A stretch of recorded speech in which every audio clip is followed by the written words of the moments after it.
ఆ మధ్య పవన్ కళ్యాణ్ గారు వాళ్ళ మీటింగ్ని అడ్రస్ చేస్తూ నా పార్టీలోకి ఎంతోమంది వచ్చారు, కొంచెం వాళ్ళు నాకంటే చదువుల్లో కానీ స్టేటస్లో కానీ అన్నింట్లో చాలా పెద్దవాళ్ళు గొప్పవాళ్ళు, కానీ పార్టీ పెట్టిన నన్ను ఆ, ఒక నియంతృత్వ ధోరణిలోని రూల్ చేయడానికి ట్రై చేశారు. సో నేను వాళ్ళ మాట వినలేదు, ఎందుకంటే పార్టీని నడిపేది కష్టం అంతా నాది కాబట్టి, నా ఆలోచనలు వేరేగా ఉంటాయి కాబట్టి నేను అట్లా చేశాను అన్నట్టు ఈ కైండ్ ఆఫ్, అంటే యాజ్ ఇట్ ఈజ్ ఈ మాటలని కాదు, ఇలాంటి అర్థం వచ్చే ఒక మాటలు అన్నారు.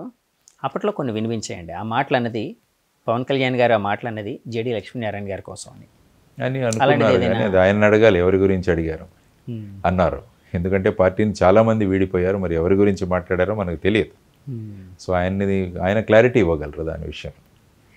ఎందుకంటే మీకంటూ స్వతంత్ర భావాలు ఉన్నాయి కదా, సో స్వతంత్ర భావాలు జనసేనలో ఉండేటప్పుడు స్వతంత్ర భావాలు ఉండాలి, స్వతంత్ర భావాలను ఎక్స్ప్రెస్ చేయాలి. స్వతంత్ర భావాలు మాట్లాడినప్పుడు లీడర్ దాని గురించి స్వీకరించి వాటి గురించి చర్చ జరిపి ఫైనల్గా ఒక కన్క్లూజన్కి రావాలి.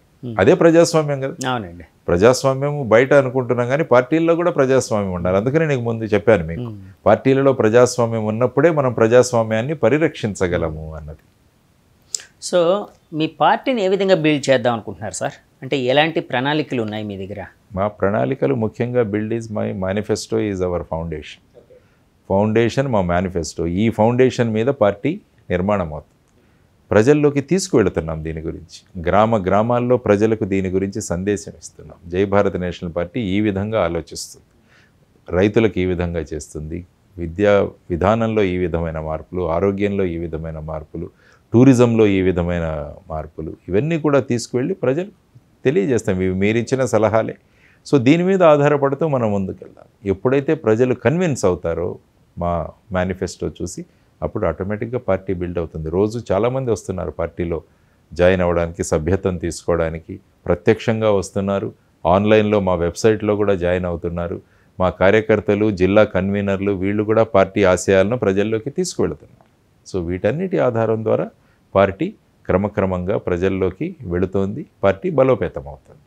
సార్ ఇప్పుడు జనసేన పార్టీ విషయానికి వచ్చినప్పటికీ పవన్ కళ్యాణ్ గారు అధికారంలోకి రావడానికి 25 ఏళ్ళు పెట్టుకున్నారు. అంటే 25 ఏళ్ళు పార్టీని నడపగలిగితే మనం అనుకున్న చేంజ్ని తీసుకొని రాగలుగుతాం ఇలాగనేది సరే ఆయన ఆలోచన. అలాగా మీరేమైనా టైం ఫ్రేమ్ ఏమైనా పెట్టుకున్నారా సార్? ఎందుకంటే భారతదేశంలోని సంఘటనలు మీరు చూస్తే 1977వ సంవత్సరంలో జనతా పార్టీ 1.5 నెలలో వచ్చింది. ఓకే, ఎన్టీ రామారావు గారు 8 నెలలు 9 నెలలు ఆయన రాగలిగారు. కాబట్టి ఏంటంటే ప్రజలలో ఆ విధమైన మార్పు రావాలి అన్న అభిప్రాయం వస్తే దానికి పెద్ద సమయం పట్టదు. కానీ ప్రజల్లోకి మనం మన భావజాలాన్ని తీసుకువెళ్ళగలగాలి.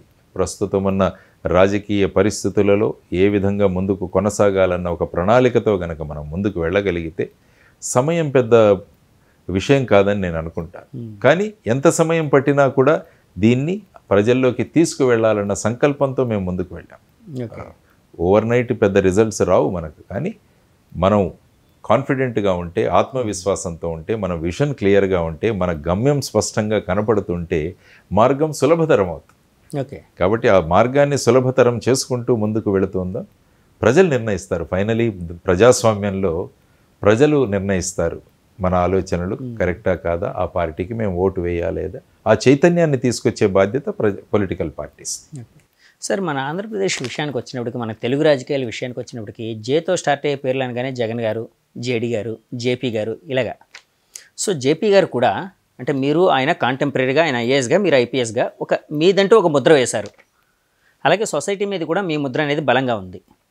సో ఆయనైతే పార్టీ పెట్టారు, లోక్సత్తా పార్టీ పెట్టారు, రకరకాల ప్రయోగాలు చేశారు, బ్యాటిల్ ఫీల్డ్ని ఎదుర్కొన్నారు. కానీ ఇప్పుడు ఆయన పార్టీ పరిస్థితి ఎలా ఉందో మీకు తెలుసు. సో ఇలాంటి సంఘటనల నుంచి మీరు నేర్చుకున్న పాఠాలు ఏవైనా ఉన్నాయా సార్? ఎలా ఉంటుందంటే థామస్ ఆల్వా ఎడిసన్ మాకు ఆదర్శం. ఓకే, ఆయన 1000 సార్లు ఎక్స్పెరిమెంట్ చేసి ఫెయిల్ అయ్యి ఫైనల్గా బల్బు కనిపెట్టాడు. ఆ ఆధారంలోనే మనం ఈరోజు ఇంటర్వ్యూ చేస్తున్నాం. కాబట్టి ఆ ప్రయోగాలు చేస్తూ ఉండాలి, సస్టైన్డ్గా కంటిన్యూస్గా చేస్తూ వెళ్ళగలగాలి. ఎప్పుడో ఒక చోట ఫైనల్గా బల్బు కనిపెట్టినట్టు మనం కూడా మనం అనుకున్న మార్గానికి చేరగలం. ఫైనల్గా ప్రజలను పాలకులుగా మార్చడమే మన అభిప్రాయం. కాబట్టి ఆ దిశలో ముందుకు వెళుతూ ఉండాలి, ఓపికగా వెళుతూ ఉండాలి. ఆ విధమైన సస్టైన్డ్ ప్రోగ్రెస్ మనలో ఉండాలన్నది. అందుకని జయప్రకాష్ నారాయణ గారు, ఆయన కూడా సమాజంలో మార్పు రావాలని కోరుకున్న వ్యక్తి. ఆ తర్వాత ఆయన కూడా చేశారు. ఇప్పుడు కూడా ఆయన ప్రజల్లో చైతన్యాన్ని తీసుకునే వస్తున్నారు. అది కూడా మనం గమనించాలి. ఆయన ప్రత్యక్ష రాజకీయాల్లో ఉండకపోవచ్చు కానీ ప్రజలను చైతన్యవంతులుగా చేసే ఆయన ప్రయత్నం కొనసాగుతూనే ఉంది వారికి. అందువల్ల అలా చూసుకుంటే అరవింద్ కేజ్రీవాల్ గారు అక్కడ ఢిల్లీలో వారు ముందుకు వెళ్ళగలిగారు. సో ఇలా రకరకాల ఉదాహరణలు ఉన్నాయి. చిన్న చిన్న పార్టీలు చాలా ఉన్నాయి భారతదేశం. అవన్నీ కూడా చిన్నగా మొదలై క్రమక్రమంగా వాటి యొక్క ప్రభావాన్ని చూపిస్తూ వెళుతూ ఉన్నాయి. సో అందువల్ల ఒక స్టోరీ మాత్రమే చూసి దాని గురించి మనం ఆల్వేస్ ఎప్పుడైతే, అందుకనే డాక్టర్ కలాం గారు అంటారు ఎప్పుడు కూడా, సక్సెస్ స్టోరీస్ కన్నా మనకు కొన్ని ఫెయిల్యూర్ స్టోరీస్ నుంచే ఎక్కువ నేర్చుకోగలం, కాబట్టి అవి ఎక్కువ చదువు అనేవారు.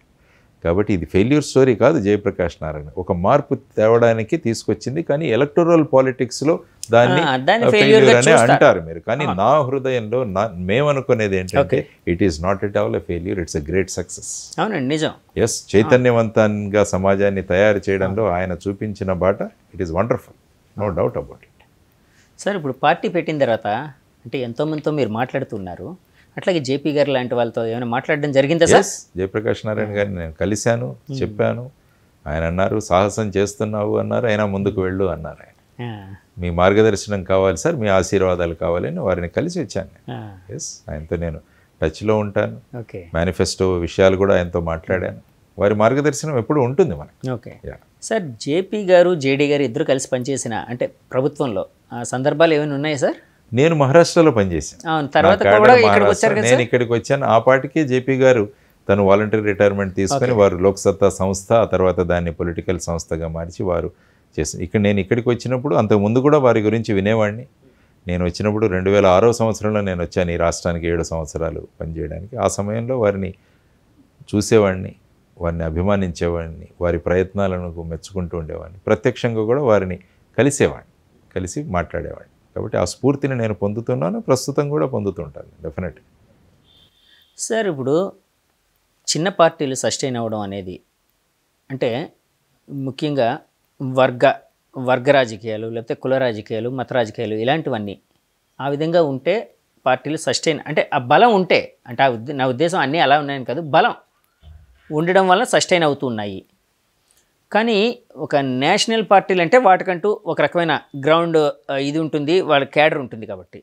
కానీ మీరు ఒక చిన్న పార్టీని పెట్టి, జై భారత్ అనే పార్టీని పెట్టి నేషనల్ పార్టీ అని పెట్టారు పక్కన. అంటే నేషనల్ లెవెల్లో ఈ పార్టీని తీసుకుని వెళ్ళాలనే ఆలోచన ఏమైనా ఉందా సార్ మీకు? ఏ పార్టీ అయినా నేషనల్ పార్టీగా మారాలని ప్రతి ఒక్కరికి ఉంటుంది. ఓకే. అంటే నేషనల్ పార్టీగా మారాలంటే మనకు ఇన్ని ఓట్లు రావాలి, ఇన్ని స్టేట్స్లో రావాలి, ఇంత శాతం ఓట్లు రావాలి అని ఉంటుంది. సో ఏ పార్టీ పెట్టినా కూడా వారి ఆశాభావం ఎలా ఉంటుందంటే ఇది విస్తృతం అవ్వాలి, అనేక ప్రాంతాలకు వెళ్ళగలగాలి. ఎందుకంటే వెళ్ళాల్సింది పార్టీ అంటే పార్టీ ఆలోచనలు వెళ్ళగలగాలి. సో ఆ విధమైన భావనలో ఉంటారు. సో ఆ విధంగానే జై భారత్ నేషనల్ పార్టీ అన్నది కూడా ప్రస్తుతం it is a registered unrecognised party అంటారు. రిజిస్టర్డ్ అన్రికగ్నైజ్డ్ పార్టీ ఇలా చాలా ఉన్నాయి. ఆల్మోస్ట్ స్టేట్ మీరు అన్నట్టు 2500 పార్టీలు ఉన్నాయి ఇలాంటి చిన్న చిన్న పార్టీ. కానీ భారతీయ జనతా పార్టీ తీసుకున్నా కూడా 2 స్థానాలతో మొదలైంది. అది ఈరోజు ఆ స్థానంలో ఉంది. 306, 306, తర్వాత 323 ఆ స్థాయికి వెళ్ళగలిగారు.